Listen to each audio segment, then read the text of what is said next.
Katie in Scotland. Celebrate Scotland by James Mayhew.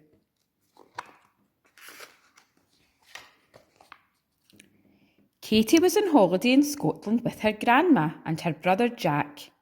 Today they were visiting Loch Ness. "Do you believe in the Loch Ness monster?" asked Katie. "There's no such thing as monsters," laughed Jack. He didn't notice the bubbles in the water. A large green creature appeared and said, "No such thing as monsters. Of course there are." "Are you the Loch Ness monster?" asked Jack. "Yes, call me Nessie," she laughed. "Now what brings you to Scotland?" "We're on holiday," said Katie. "You lucky things," sighed Nessie. "I'd love to go on holiday." "You could come with us," suggested Katie. "Where would you like to go?" "The Edinburgh Festival," cried Nessie, "to see a show." Fortunately, Grandma was the sort of grandma who liked an adventure, so they set off at once. Nessie gave everyone a ride through lochs and rivers to the nearest station. When they reached the station, the train driver was very excited. "What an honour to meet you," he said to Nessie. But Nessie was too big to get on the train. "Oh dear," she said. "How will we get to Edinburgh?" "Don't worry," said the station manager. "We've got an old goods train which should be perfect." "We'll call it the Nessie Express," said the train driver. "All aboard!"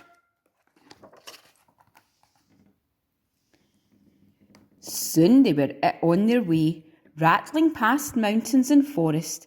It was a beautiful journey. At last the train came to a big city called Glasgow. The train driver told them about a wonderful museum called Kelvin Grove. It sounded perfect for a small trip, so they decided to go and look around. Nessie was very pleased to find the bones of a long-lost relative inside. Afterwards, they relaxed in Kelvin Grove Park, where Nessie paddled in the river until it was time to get back on the train. The train took them all the way to Edinburgh. By the time they arrived, it was getting dark. "Let's find somewhere to spend the night," says Grandma.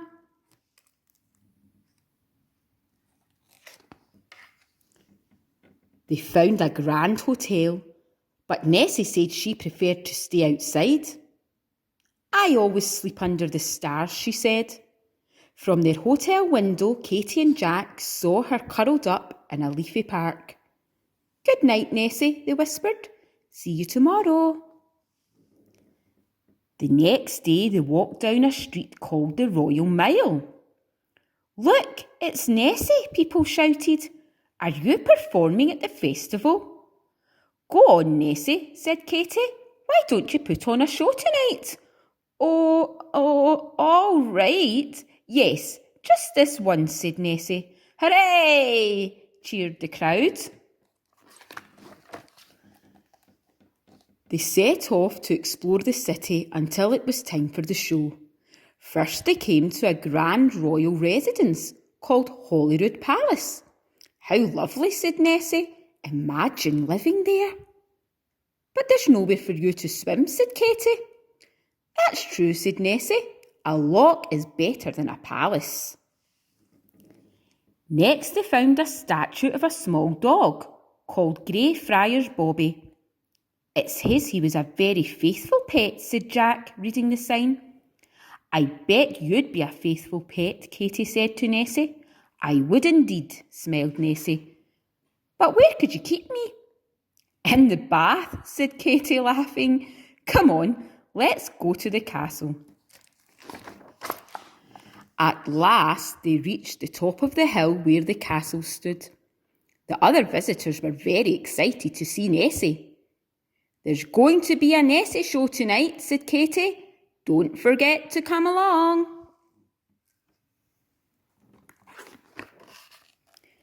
Suddenly, There was a loud boom.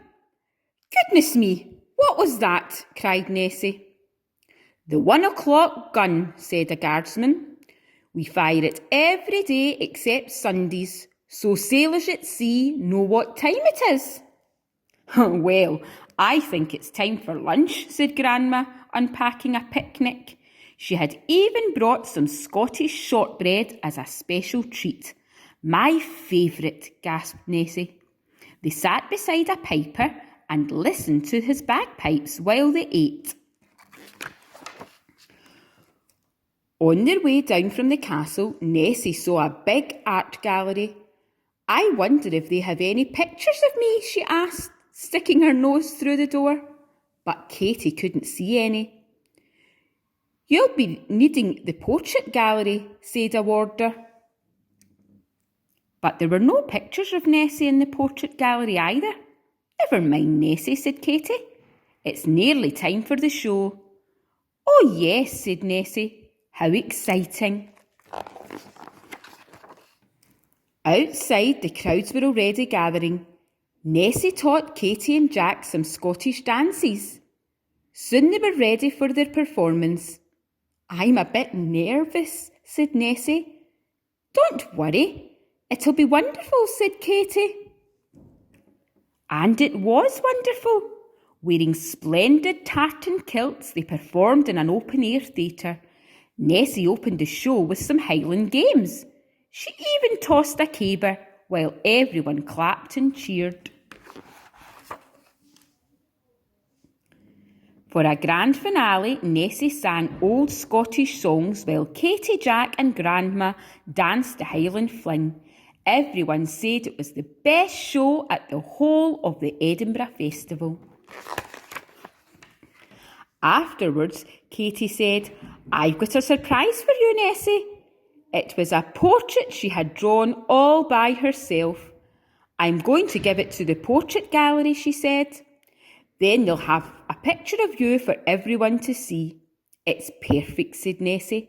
"Thank you, Katy." Grandma said it was getting late. They needed to catch their train. "It's time for us to get you back to your loch," she said. They set off on the Nessie Express. They went over a huge bridge and trundled off through the night to the end of the line, where they said goodbye to the train driver. By the time they reached Loch Ness, it was very late.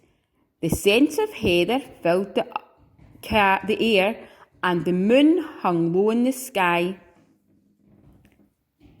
"Do you believe in monsters now?" asked Nessie. "Definitely," laughed Jack. "And we always will," said Katy. "Goodbye, Nessie." And they all waved as Nessie slipped into the dark waters of the loch and swam out of sight.